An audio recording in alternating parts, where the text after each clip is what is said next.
Welcome to new lesson. अभी तक हमने काफी सारी चीजें पढ़ ली हैं। तो एक बार हम उन चीजों को दोबारा रिव्यू करेंगे। मैं एक बार सम अप करूंगा कि अब आपने अभी तक क्या क्या पढ़ा है। राइट। सो पे क्लोज अटेंशन, क्योंकि जो भी आपने पढ़ा है उसका एक समरी है जो भी आपने अभी तक पढ़ा है। राइट। सो एससीओ। राइट। अब एससीओ में जैसे मैंने आपको बताया था कि मेजर 3 से 4 कैटेगरीज में आप इसको बांट सकते हो। सबसे पहला on page, then off page, और last one was technical. Right. अब ऑन पेज को अगेन, ऑन पेज एसईओ क्या था कि जो चीजें आप पेज के ऊपर करते हो, अपने वेब पेज के ऊपर करते हो, अपने पोस्ट के ऊपर करते हो, वो सारी चीजें हैं on page. Right. Of page क्या था? ऑफ पेज इज जो चीजें आप अपनी वेबसाइट के बाहर कर रहे हो, दैट इज ऑफ पेज। और टेक्निकल एसईओ अगेन कुछ टेक्निकल चीजें हैं एसईओ से रिलेटेड जो हम कर रहे हैं। ऑन पेज बहुत सिंपल। ऑन पेज क्या था? आपको सिंपल क्या ध्यान रखना है? आपको ध्यान रखना है पहला, कंटेंट। कंटेंट आपका क्या होना चाहिए? रेलेवेंट। ठीक है जी, कंटेंट आपका होना चाहिए रेलेवेंट। जो भी यूजर कीवर्ड सर्च कर रहा है उसके हिसाब से कंटेंट होना चाहिए, रेलेवेंट कंटेंट होना चाहिए। राइट। देन आपका जो यूजर एक्सपीरियंस है पेज के ऊपर वो अच्छा होना चाहिए। आपको ज्यादा से ज्यादा नहीं, आपको वीडियोस यूज करनी है, इमेजेस यूज करनी है, और वो इजी फ्लो एक इजी होना चाहिए, यूजर के लिए पढ़ना आसान होना चाहिए, लैंग्वेज आसान होना चाहिए, है ना। तो ये था आपका कंटेंट के बारे में, रेलेवेंट होना चाहिए। प्लस आपको उसमें जो भी आपका टाइटल टैग है, जो भी आपका मेटा डिस्क्रिप्शन है, इन सारी चीजों का ध्यान रखना है। इसके अलावा जो हेडिंग टैग है उसका आपको ध्यान रखना है। राइट। अगेन इसमें मैंने वो इंक्लूड नहीं किया जो भी आपका कीवर्ड रिसर्च करना है, जो भी आप वो करोगे। राइट।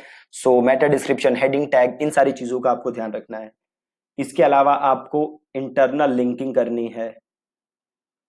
ठीक है, इंटरनल लिंकिंग करनी है। एक्सटर्नल लिंक्स होनी चाहिए आपके पेज के ऊपर। ठीक है। इसके अलावा था आपका इमेज का एसईओ आपको करना है।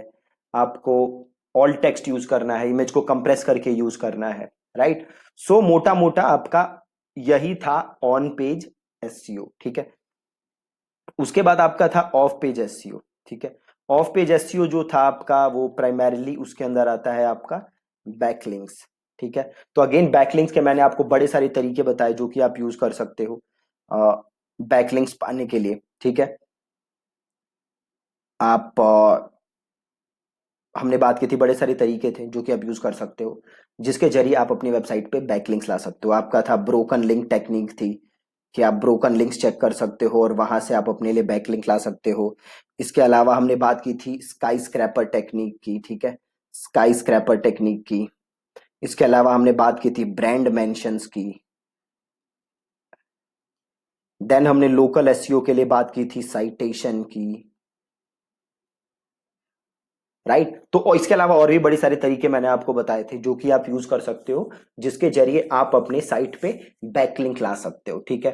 टेक्निकल एसईओ में आपने अभी तक पढ़ लिया है साइट मैप का सबमिशन, कि साइट मैप कैसे बनाना है और कैसे उसको सबमिट करना है। राइट। प्लस योस्ट के हमने कुछ फीचर्स देखे थे। इसके अलावा और दो चार चीजें हैं टेक्निकल एसईओ के अंदर जो कि आप आने वाले क्लासेस में सीखोगे। तो ये एक अभी तक क्रक्स है जो कि आपने पढ़ा है। राइट। तो अब जब भी आप नई वेबसाइट बनाओ, राइट, तो उसका एसईओ प्रोसेस बिल्कुल देखो बहुत ही इजी है, क्योंकि कई लोग जो कंफ्यूज रहते हैं कि भैया मैं नई वेबसाइट बना रहा हूं, मुझे क्या प्रोसेस फॉलो करना है। ठीक है। तो सबसे पहले आपने नई वेबसाइट बनाई, या आपका कोई भी बिजनेस है उसके लिए आपने वेबसाइट बनाई। ठीक है। तो स्टेप वन आपको क्या करना है? स्टेप वन आपको करना है कीवर्ड रिसर्च।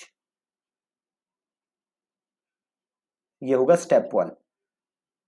राइट। कि आपके नीश में कौन कौन से कीवर्ड है, उनका वॉल्यूम कितना है। सिंपल कीवर्ड हमने बात की थी कितने टाइप के होते हैं। तो पहला काम आप क्या करोगे? Keyword research. दूसरा काम आप क्या करोगे? Competition research. आप देखोगे आपके कॉम्पिटिटर कौन कौन है, वो किन किन कीवर्ड्स के लिए रैंक करते हैं, ठीक है। पहला कीवर्ड रिसर्च, दूसरा कंपटीशन रिसर्च, तीसरा आप वो कीवर्ड्स डिसाइड करोगे जिनके लिए आप रैंक करना चाहते हो, ठीक है। सेलेक्ट द कीवर्ड्स फॉर विच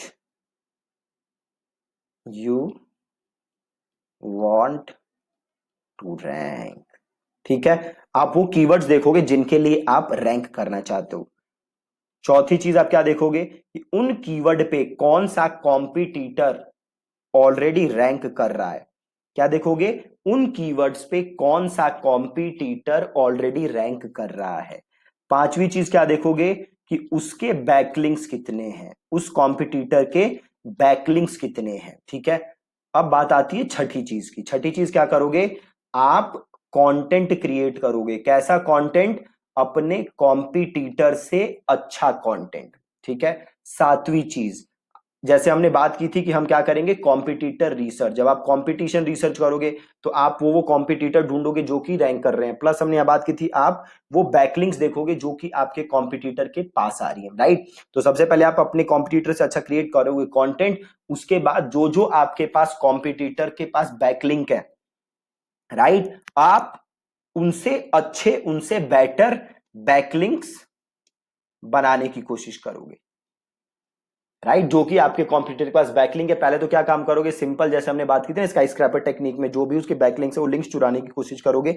जिसने भी लिंक दिया है उसको मेल भेजोगे कि भैया मैंने इससे अच्छा कंटेंट बनाया है, consider linking to my content. इसके अलावा आप देखोगे कि और कौन कौन से लिंक उसके पास आ रहे हैं और आप वो लिंक्स भी चुराने की कोशिश करोगे। इसके अलावा और अथॉरिटी वेबसाइट से लिंक लाने की कोशिश करोगे। जैसे मैंने आपसे एक बात की थी कि पेड लिंक्स गूगल को अच्छे नहीं लगते, बट अगर वो अथॉरिटी वेबसाइट से आए तो गूगल को पता नहीं चलता। तो आप देखोगे कि और कौन सी अथॉरिटी वेबसाइट्स हैं जहां से आप लिंक ला सकते हो, चाहे वो पैसे देके हो, जैसे फोर्ब्स वगैरह हो गए, राइट। तो आठवीं चीज क्या करोगे, थोड़ा सा वेट।